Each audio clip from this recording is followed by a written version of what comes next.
राजनीति, आंदोलन, किसान, करप्शन, गरीबी, इन सभी मुद्दों पर आवाज उठाएगा अब तक न्यूज इंडिया। सत्ता के आगे जब भी सवाल कमजोर पड़ने लग जाए तो सवाल उठाने पड़ते हैं। बोल के लफ्ज आजाद है तेरे, बोल के सच जिंदा है अब तक। Unique academy computer and coaching classes, जहां नर्सरी और जूनियर सीनियर केजी क्लासेस से लेकर 11वीं और 12वीं जमातों के लिए कोचिंग क्लासेस जारी हैं। यूनिक एकेडमी में ऑडियो और वीडियो स्क्रीन का इंतजाम भी किया गया है। 5वीं, 6ठी, 7वीं और 8वीं जमात की स्पेशल क्लासेस भी जारी हैं। उर्दू, इंग्लिश, मराठी और मैथ्स की बेसिक क्लासेस भी जारी हैं। लड़कियों के लिए बिल्कुल सेपरेट क्लासरूम। यूनिक एकेडमी में अपने बच्चों का एडमिशन करवाएं। हमारा पता याद रखिए, शहीद अब्दुल हमीद कुसुम्बा रोड, निहाल नगर पुलिस स्टेशन के सामने, मालेगांव। दर्शकों, मालेगांव शहर ही नहीं पूरे महाराष्ट्र में चुनाव का बिगुल बज चुका है और मालेगांव शहर ये एक ऐसा शहर है जहां पर चुनावी समीकरण कुछ अलग ही दिखता है। लेकिन इस बार मालेगांव शहर की राजनीति में बहुत सारे नए चेहरे इस बार असेंबली की दावेदारी ठोक चुके हैं और मालेगांव शहर में कांग्रेस पार्टी देश की आजादी से लेकर अब तक मालेगांव शहर की सीट हमेशा से ही कांग्रेस पार्टी की सीट रही है। लेकिन कुछ सालों से अलग अलग पार्टियों में अलग अलग गुट हो जाने की वजह से सीट को लेकर काफी मामला पेचीदा अटका हुआ है। चुनाव का बिगुल तो बच चुका है, लेकिन अभी तक किस पार्टी की सीट यहां से चुनाव लड़ेगी इसका ऐलान अभी नहीं हुआ है। लेकिन एजाज बेग जो इस वक्त कांग्रेस पार्टी के अध्यक्ष है, मालेगांव शहर सदर है, इन्होंने यहां पर उम्मीदवारी जाहिर कर दी है और प्रचार के लिए सबसे पहले मालेगांव शहर में अपना प्रचार शुरू कर दिया है। डोर टू डोर लोगों के बीच जाकर लोगों से वोट मांगना शुरू कर दिया है। आइए बात करेंगे कि क्या है पूरी जानकारी। देखते हैं, अभी चुनाव का बिगुल बजा है, अभी ऊपर से यादी नहीं आई है, किसी का टिकट फाइनल नहीं हुआ है, आपने वोट मांगना शुरू कर दिया। मालेगांव शहर के अंदर 1951 से आज तक के कांग्रेस पार्टी की सीट है और हमारे नेता नाना पटोले साहब से भी कल बात हुई। ये सीट किसी को देने का सवाल ही नहीं आया। मालेगांव, चांदोड़ और इगतपुरी नासिक जिले के अंदर और एक नासिक मध्य, ऐसे 4 सीट के ऊपर कांग्रेस पार्टी ने अपना दावा ठोक दिया है और ये 4 सीट कांग्रेस को जाएगी। यहाँ पर दूसरी पार्टी समाजवादी पार्टी ने भी टिकट मांगा है, मगर हो सकता है समाजवादी को 3 सीट दे रहे हैं। 3 सीट के अंदर उनका गुवंडी, भिवंडी और एक मुंबई की कोई सीट के ऊपर उनकी बात चल रही है। ऐसी 3 सीटें उनको देने वाले हैं और इंशाअल्लाह ताला कांग्रेस पार्टी से मुझे उम्मीद है कि पार्टी मुझे टिकट देगी। इसके लिए मैं आज पैदल यात्रा कुसुम्बा रोड से, यहाँ पर मैं छोटे से बड़ा हुआ हूँ, इस इलाके से मैंने पहले अपना बिगुल बजाया। यहाँ पर मेरे खानदान, मेरे रिश्तेदार, मेरे दोस्त अहबाब और हमारे चाहने वाले सबसे ज्यादा इस इलाके के अंदर कुसुम्बा रोड के ऊपर है। मैं समझता हूं कि सबसे पहले हम यहाँ पर अपना इलाके के अंदर पहले हम लोग अपने वोट मांगने के लिए अपने घरों घर जाएंगे। शेख रशीद साहब का गढ़ भी माना जाता है, वो नहीं रहे लेकिन उनका खानदान है, उनका गढ़ माना जाता है, जहाँ से आप शुरुआत करें। नहीं, गढ़ उड़ तो अगर रहता तो पिछले असेंबली के चुनाव का आप रिजल्ट देख लो, रिजल्ट 0 रहा है उनके बारे में। और मालेगांव शहर के अंदर बदलाव की लहर है। मालेगांव शहर की आवाम परेशान हो चुकी है। यहाँ पर आज तुम देख लो कि मालेगांव शहर के अंदर पावर का जो मसला है सबसे बड़ा मसला है। आज इन्होंने प्राइवेट बिजली कंपनी को लाया। शेख आसिफ साहब भी कभी नहीं बोलते और मुफ्ती इस्माइल साहब भी कभी पावर वर्क के बारे में बोलते नहीं है। आज यहाँ से बड़ा दवाखाना, ऐसा कोई दवाखाना नहीं, यहाँ पर ऐसी कोई हमारी बेटियों को पढ़ने के लिए कॉलेज नहीं है कि जो वो पढ़कर और अपने यहाँ पर अपनी तालीम हासिल करे। यहाँ से मालेगांव शहर के अंदर इन लोगों ने रोड और गटर की सियासत की और सिर्फ वादों की खैरात बांटा। आप मेरा पंपलेट पढ़ेंगे, आप देखेंगे 17 करोड़ रुपए के अभी काम की शुरुआत कर रहा हूँ मैं। कुछ न होते हुए भी मैं इतने बड़े बड़े काम करता हूँ, आपको मालूम है। माँ बहनों के लिए एक लेडीज जिम खाना बनाया, 1 करोड़ रुपए का आप भी उस दिन मौजूद थे। ऐसा मुझे ऐसा लगता नहीं कि कुसुम्बा रोड इलाके के अंदर किसी सियासी पार्टी के लीडर ने ऐसा कोई काम किया कि जो माँ बहनों को लेकर कोई है वहाँ पर। समाजवादी ये कह रही है कि अखिलेश यादव पहली मरतबा महाराष्ट्र में सभा ले रहे और शुरुआत मालेगांव से कर रहे हैं। ये सारा साफ समझ लेना चाहिए कि ये सिर्फ समाजवादी की फिक्स है, इसीलिए अखिलेश यादव यहाँ है। असल में क्या है, फिक्स जो है ये फिक्स कैसा होता है, कागज पे फिक्स नहीं होता।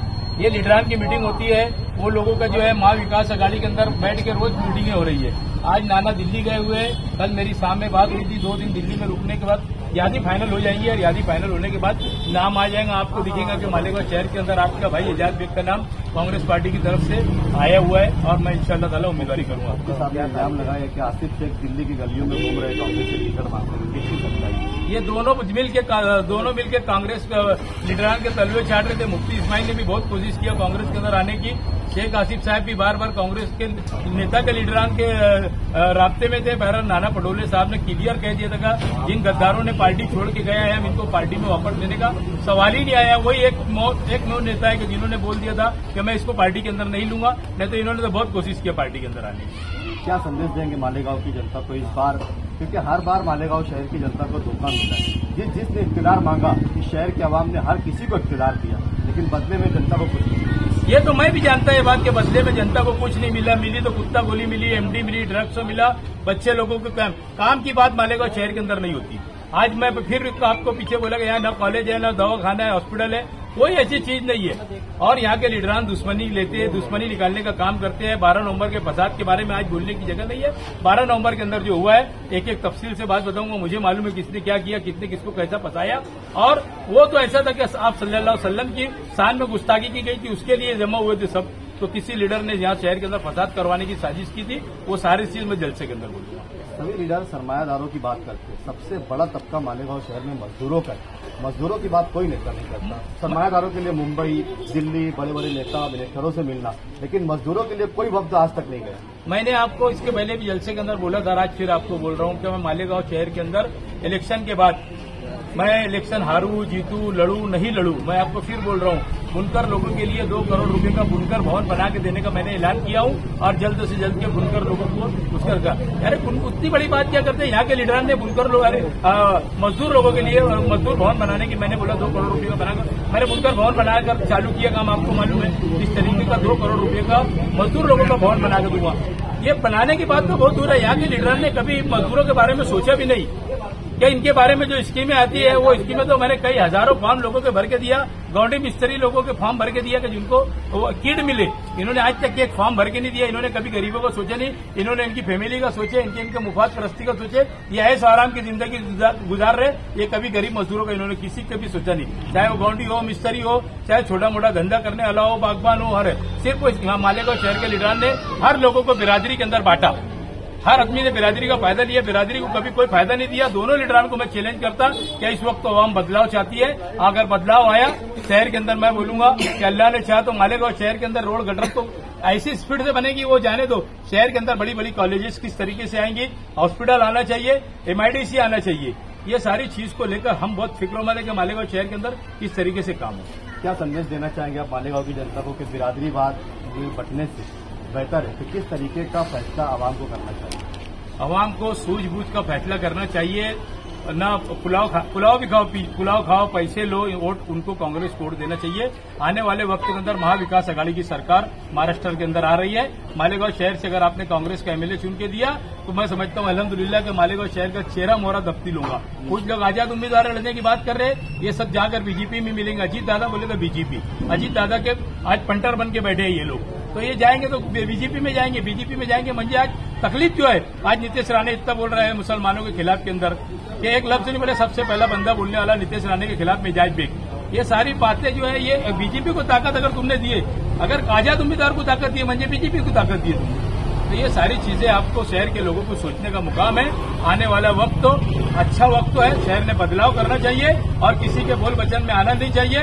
इस इलाके के अंदर मैं घूम रहा हूँ, यहाँ सबसे ज्यादा कारपोरेटरों की शिकायत है, उन्होंने कुछ काम नहीं किया। न तो मैं शहर के लोगों को बोलता हूँ और यहाँ के लीडरान को भी चैलेंज करता हूँ। अल्हम्दुलिल्लाह मेरे वार्ड के अंदर आके देखो मैंने किस तरीके से सजाया मालेगांव शहर से। मेरे से अच्छा वार्ड मालेगांव के अंदर आपको मिल जाएगा तो मैं कभी वोट मांगने करते असम्बली की नहीं लिखूंगा। ये थे हमारे साथ में कांग्रेस पार्टी के अध्यक्ष एजाज बेग और आने वाले असम्बली इलेक्शन की उम्मीदवारी का दावा ठोकने वाले।